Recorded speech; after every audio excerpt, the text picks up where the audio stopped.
The Uses of Enchantment, The Meaning and Importance of Fairy Tales by Bruno Bettelheim.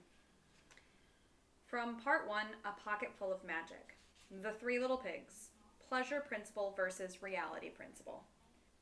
The myth of Hercules deals with the choice between following the pleasure principle or the reality principle in life. So, likewise, does the fairy story of the Three Little Pigs. Stories like The Three Little Pigs are much favored by children over all realistic tales, particularly if they are presented with feeling by the storyteller. Children are enraptured when the huffing and puffing of the wolf at the pig's door is acted out for them. The Three Little Pigs teaches the nursery-age child in a most enjoyable and dramatic form that we must not be lazy and take things easy, for if we do, we may perish. Intelligent planning and foresight combined with hard labor will make us victorious over even our most ferocious enemy, the wolf. The story also shows the advantages of growing up, since the third and wisest pig is usually depicted as the biggest and oldest. The houses the three pigs build are symbolic of man's progress in history, from a lean-to shack to a wooden house, finally to a house of solid brick. Internally, the pig's actions show progress from the id-dominated personality to the super-ego-influenced, but essentially ego-controlled personality. The littlest pig builds his house with the least care out of straw. The second uses sticks. Both throw their shelters together as quickly and effortlessly as they can so they can play for the rest of the day. Living in accordance with the pleasure principle, the younger pigs seek immediate gratification without a thought for the future and the dangers of reality, although the middle pig shows some growth in trying to build a somewhat more substantial house than the youngest. Only the third and oldest pig has learned to behave in accordance with the reality principle. He is able to postpone his desire to play and instead acts in line with his ability to foresee what may happen in the future. He is even able to predict correctly the behavior of the wolf, the enemy or stranger within, which tries to seduce and trap us, and therefore the third pig is able to defeat powers both stronger and more ferocious than he is. The wild and destructive wolf stands for all asocial, unconscious, devouring powers against which one must learn to protect oneself, and which one can defeat through the strength of one's ego. The Three Little Pigs makes a much greater impression on children than Aesop's parallel but overtly moralistic fable of The Ant and the Grasshopper.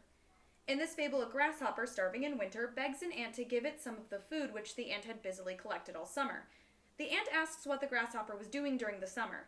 Learning that the grasshopper sang and did not work, the ant rejects his plea by saying, "Since you could sing all summer, you may dance all winter." This ending is typical of fables, which are also folk tales handed down from generation to generation. A fable seems to be, in its genuine state, a narrative in which beings irrational and sometimes inanimate are, for the purpose of moral instruction, feigned to act and speak with the human interests and passions, said by Samuel Johnson. Often sanctimonious, sometimes amusing, the fable always explicitly states a moral truth. There is no hidden meaning, nothing is left to our imagination. The fairy tale, in contrast, leaves all decisions up to us, including whether we wish to make any at all. It is up to us whether we wish to make any application to our life from a fairy tale or simply enjoy the fantastic events it tells about. Our enjoyment is what induces us to respond in our own good time to the hidden meanings as they may relate to our life experience and present state of personal development. A comparison of the Three Little Pigs with The Ant and the Grasshopper accentuates the difference between a fairy tale and a fable. The grasshopper, much like the little pigs and the child himself, is bent on playing with little concern for the future.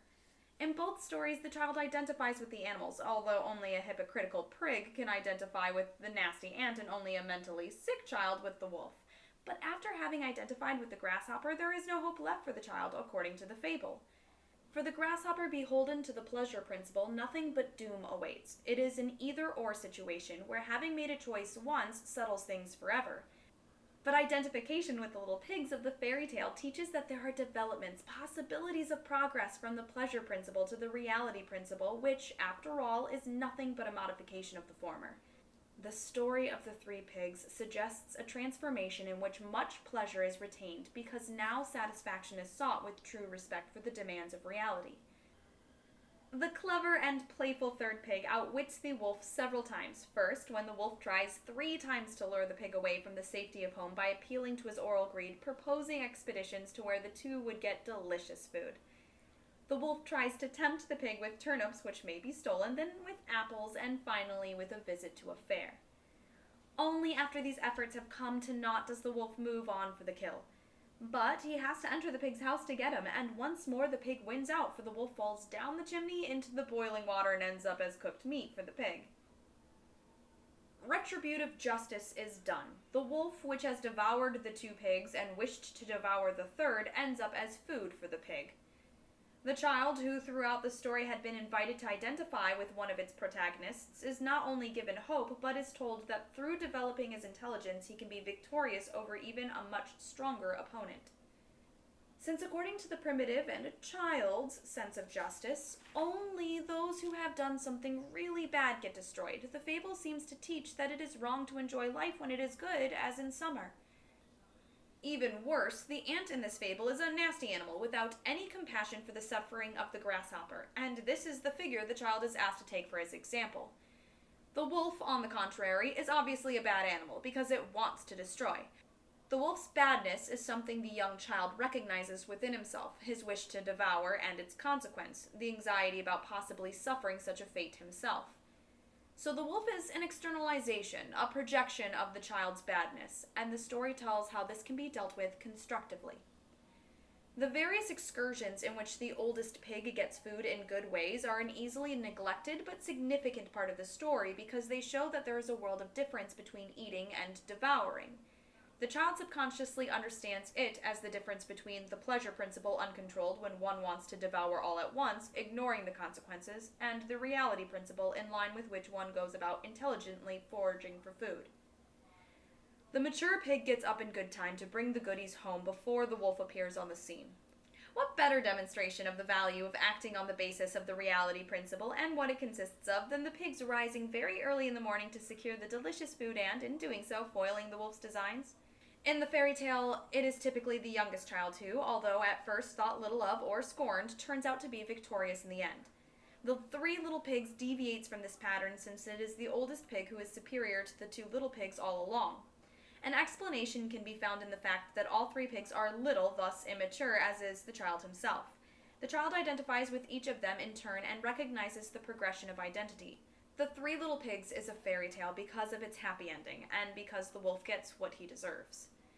While the child's sense of justice is offended by the poor grasshopper having to starve, although it did nothing bad, his feeling of fairness is satisfied by the punishment of the wolf. Since the 3 Little Pigs represent stages in the development of man, the disappearance of the first 2 little pigs is not dramatic. The child understands subconsciously that we have to shed earlier forms of existence if we wish to move on to higher ones. In talking to young children about the 3 Little Pigs, one encounters only rejoicing about the deserved punishment of the wolf and the clever victory of the oldest pig, not grief over the fate of the 2 little ones. Even a young child seems to understand that all 3 are really one and the same in different stages, which is suggested by their answering the wolf in exactly the same words. No, not by the hair of my chinny chin chin. If we survive in only a higher form of our identity, this is as it should be.